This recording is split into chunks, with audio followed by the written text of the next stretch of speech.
പ്രിയമുള്ള കുഞ്ഞുമക്കളെ, ഞാൻ ഹരീഷ് ആർ നമ്പൂതിരിപ്പാട്. എല്ലാവരും പുതുവർഷാഘോഷം കഴിഞ്ഞ് വിശ്രമത്തിലായിരിക്കും. പുതുവർഷത്തിൽ ഓരോരോ പുതിയ പ്രതിജ്ഞകൾ എടുക്കുന്നവരുണ്ടാകും. പ്രതിജ്ഞകൾ എടുത്താൽ അത് പാലിക്കണം. അല്ലാതെ പ്രതിജ്ഞകൾ വെറുതെ എടുത്ത് പാലിക്കാതിരിക്കരുത്. ഒരു കഥ കേൾക്കൂ. പുതുവർഷ പ്രതിജ്ഞ. ഞാൻ ഇന്നു മുതൽ ആഹാരം വളരെ കുറച്ചേ കഴിക്കുകയുള്ളൂ. ഈ വർഷം മുഴുവനും അങ്ങനെ ചെയ്യാനാണ് എൻ്റെ തീരുമാനം. ജിമ്മനാന പുതുവർഷ പ്രതിജ്ഞ എടുത്തു. ആഹാരം തീരെ കുറച്ചിടും ഞാൻ, വ്യായാമം കൃത്യമായെന്നും ചെയ്യും, വാരി വലിച്ചൊന്നും തിന്നുകില്ല, മടി പിടിച്ചിനിമേൽ കിടക്കുകയില്ല. നടപ്പിലായാൽ നല്ല കാര്യം.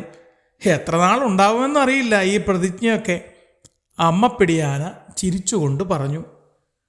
പുതുവർഷത്തിലെ ആദ്യ ദിനം അവൻ ഉത്സാഹത്തോടെ വ്യായാമം ചെയ്തു.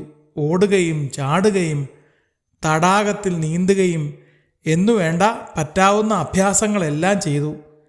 എല്ലാം കഴിഞ്ഞപ്പോൾ പാവത്തിന് വല്ലാത്ത വിശപ്പ്.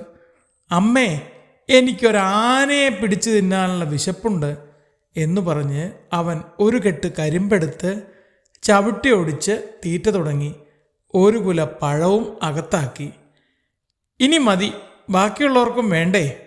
അമ്മ പറഞ്ഞു. ശരിയാ, ഞാൻ ആഹാര നിയന്ത്രണത്തിലാണല്ലോ, അതുകൊണ്ട് ഇത്രയും മതി എന്നു പറഞ്ഞ് അവൻ മുന്നോട്ട് നടന്നു. ഉച്ചയുറക്കം ഒഴിവാക്കിയ കാര്യം മറക്കല്ലേ, അമ്മ ഓർമ്മിപ്പിച്ചു.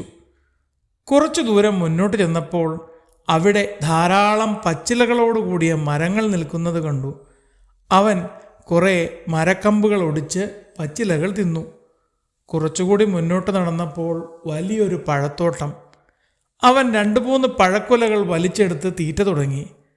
കുറച്ചു നേരം കഴിഞ്ഞപ്പോൾ ആഹാരം നിയന്ത്രിച്ച് വിശ്രമം ഒഴിവാക്കിയ മകനെ അന്വേഷിച്ച് അമ്മ പുറപ്പെട്ടു. നോക്കുമ്പോൾ പുതുവർഷ പ്രതിജ്ഞയെടുത്ത ആനക്കുട്ടി ഒരു മരത്തണലിൽ ചെരിഞ്ഞു കിടന്ന് സുഖമായി കൂർക്കം വലിച്ചുറങ്ങുന്നു. അവൻ്റെ വീർത്ത കുംഭ നോക്കി അമ്മ പറഞ്ഞു, അമ്പട കേമ, നിന്റെ പ്രതിജ്ഞ ഗംഭീരം തന്നെ.